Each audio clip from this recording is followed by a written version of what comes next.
of course, at this time, a lot of you were so distracted over the last couple months by the murder of Ashanti Riley and, of course, Andrea Barrett. And what happened is that in both instances, we saw men posing as taxi drivers to lure unsuspecting women into their vehicles. And out of that came murder. But should regular taxi drivers pay the price for that? Should you be nervous? Because realistically, these men weren't taxi drivers, so to speak. Well, to speak to us about that this morning is Adrian Acosta, who is president of the Trinidad and Tobago Taxi Network. Trinidad and Tobago Taxi Network? Taxi Drivers Network. Good morning to you, Mr. Acosta. Morning to you, ma'am. Morning to the audience. Thank you so much for being with us here this morning. It's a pleasure. As a man, do you feel some type of way when you see taxi men getting a rap for what has happened in the last couple months? Well, we have been very displeased about the whole situation because of the fact that we have been talking about the PH issue for a long while. Right?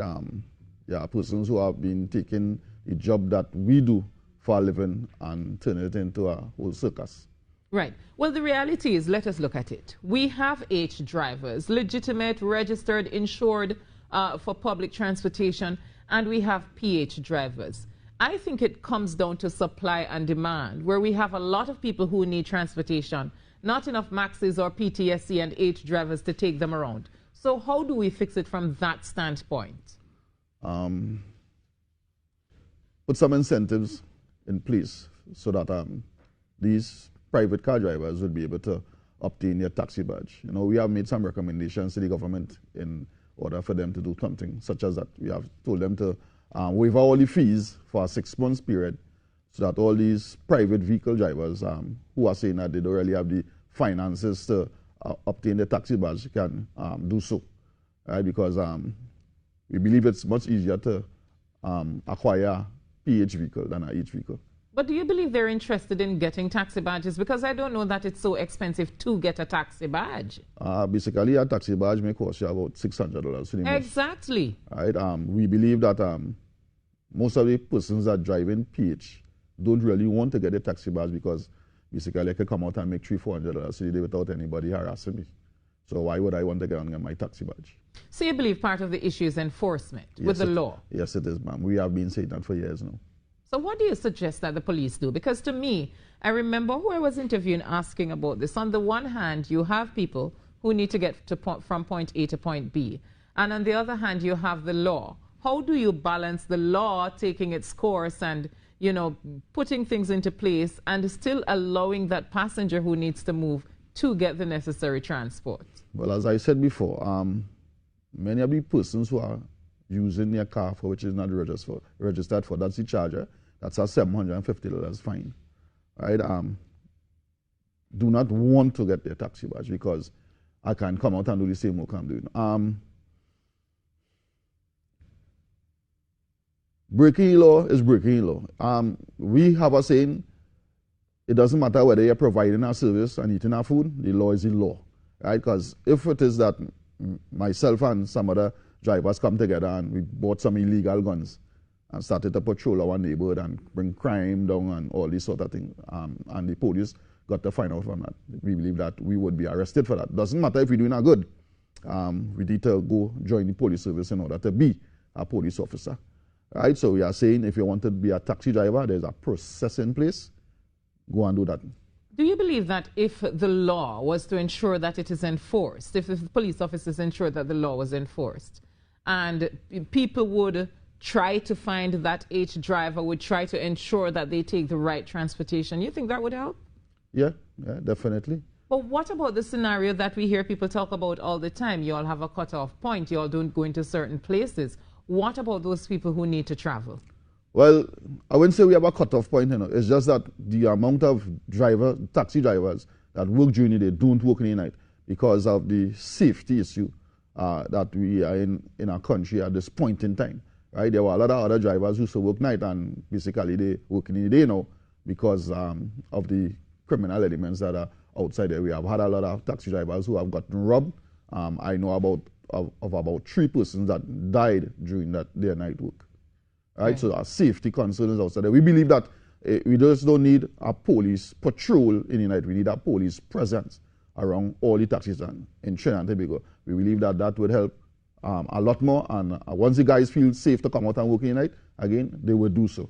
But let's talk about that, though. Let's say we have, as you said, not just patrols, but police presence at the taxi stands. The reality is that it's not guaranteed that you're going to get robbed at a taxi stand, is that it can be on your way to or from a journey, which seems to be the norm. Is it possible for the police to police those situations, or do you think even if it can't do that, that it would make a difference when they're on the stands, when you have that presence on the stands? I think the undesirables who come out to do mischief, once there's a police presence around the area, I think that they would think twice about looking around this area. So you think it would be a deterrent? Yes, it would make a difference. Right. Well, over the last couple of months, especially with the death of Ashanti Riley and Andrea Barrett, good morning to their family and condolences to them. You know, what are some of the things that you think the government needs to put in place to ensure that taxi drivers, one, we can identify them, we can probably feel a little bit safer traveling in them? What are some of those things you think they need to put in place for our safety? We have sat as a committee and came up with some suggestions to the government. We believe that uniform would be a great help so that the traveling public could be able to identify the official taxi drivers. We have asked for better laws to govern our taxi stands. The ones that we have at this point in time is very archaic and it does nothing for the taxi industry. We want to bring certain things to our industry that would also benefit the traveling public, such as a security feature to each vehicle that a passenger can properly identify who is a regular taxi driver from who is just somebody who spinning around the place. And yet we had a situation with the Princestown Taxi Association where we saw some of the drivers come out trying to have what is considered a uniform. Now, you know, whether it comes from a seamstress or it's a nice floral shirt, is that there's some level of uniformity amongst some of the drivers. And we've seen that even that has gotten some kind of pushback. Why do you think that is? The idea was a great idea. As I say, we trying to do that at this point in time, implement uniform, but the manner in which it was done wasn't the right one. What right? was wrong with how it was done? On every taxi stand, there is a organization that basically runs the taxi stand. From what I heard, those were just some guys that came up and went on their own and bought some shirts and put on. Now, the shirts didn't have any logo or anything on it, right? So how could somebody actually identify you knowing you're a driver on that taxi stand by not having a logo on your shirt? Not because you have on a pretty shirt, everybody know, well, I work in Princestown. Not everybody have that. So we believe that proper discussions should have had with the association before they went ahead and did that. But why hasn't the association taken that step, though? If you recognize that, all right, if this is what is considered a uniform, which means it needs to have a logo, it needs to have a route on it so that people can identify, why is it that we haven't seen that across the network where people are going out based on their routes and getting these shirts printed with their logos and routes? As it is right now, some of the stands, some of the associations that I know around the country are trying to push uniformity, but as I say, taxi drivers basically are on their own. There's no law states that if you work in taxi and a stand, you have to wear a uniform, right? So that I say, so do we need laws to do the right thing? What about doing the right thing just because it's the right thing to do? If we recognize, according to your arguments, that this will safeguard or at least make me as a woman, you know, feel more comfortable to say, okay, I can identify, you know, this person as a legitimate taxi driver. We don't need a law to tell us to do that. So why aren't we seeing it? Basically, in Trinidad and Tobago, I think you need a law for everybody to do things as it seems right now.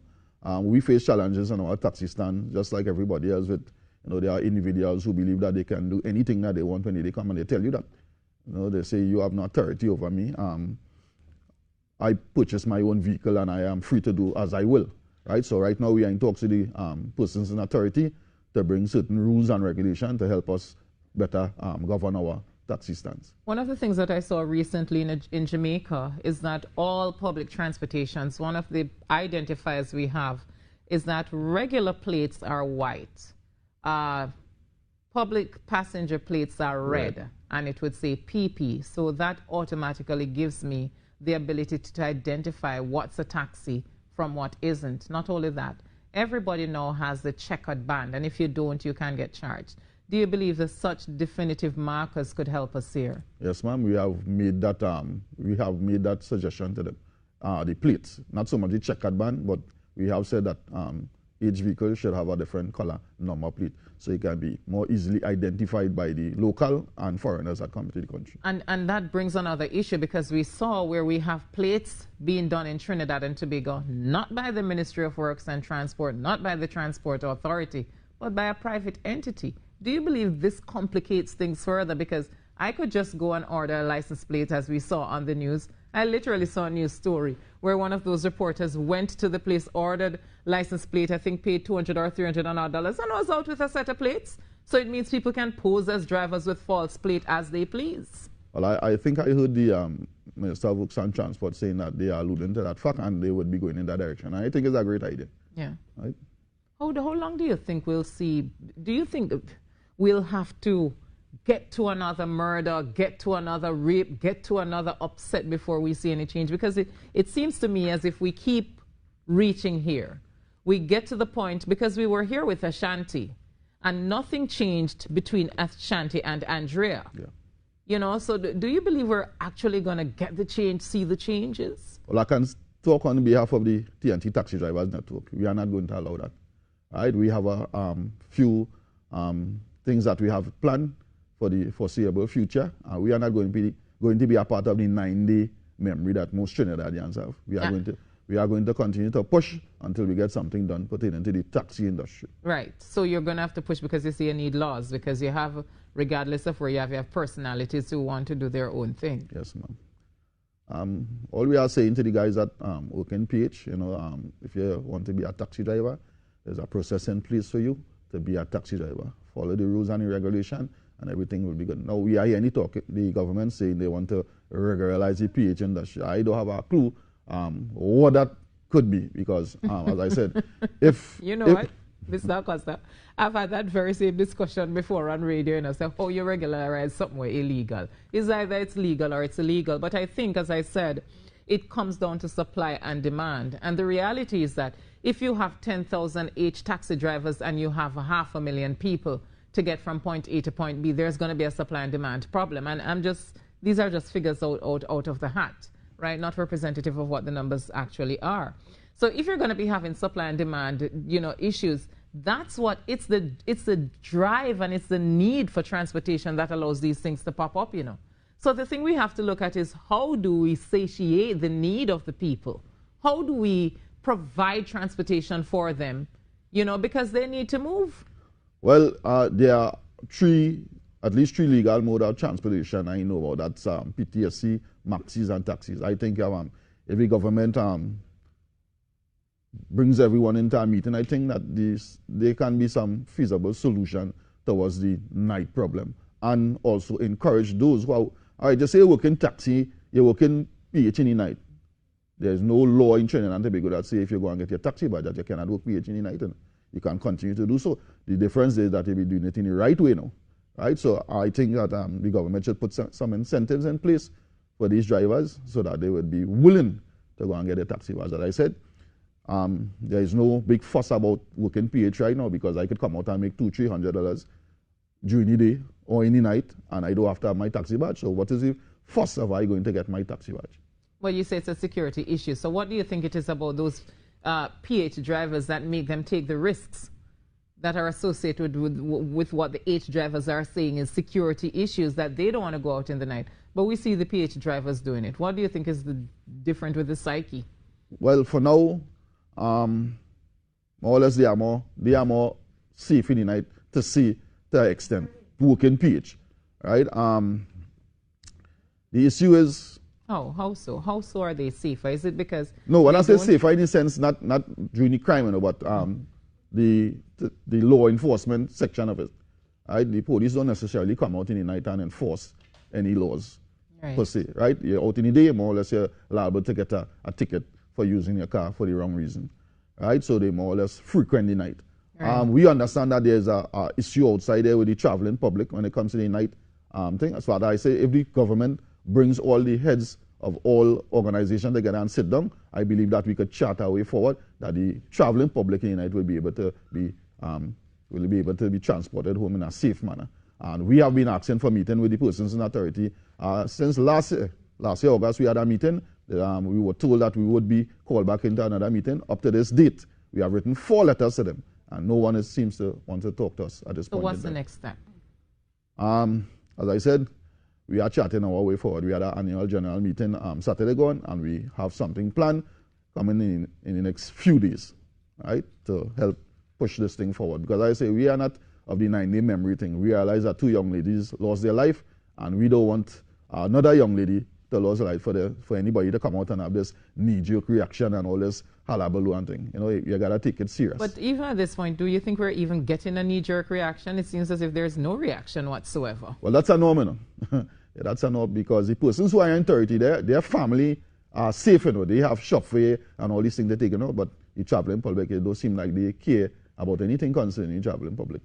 All right, Mr. Acosta, we are out of time, but thank you so much for being with us here this morning and sharing with us. And I really hope that you all get some kind of relief and get something in place so that we, the traveling public, can actually feel safe, and you too can be safer to work at nights. Sure. Thanks for having me.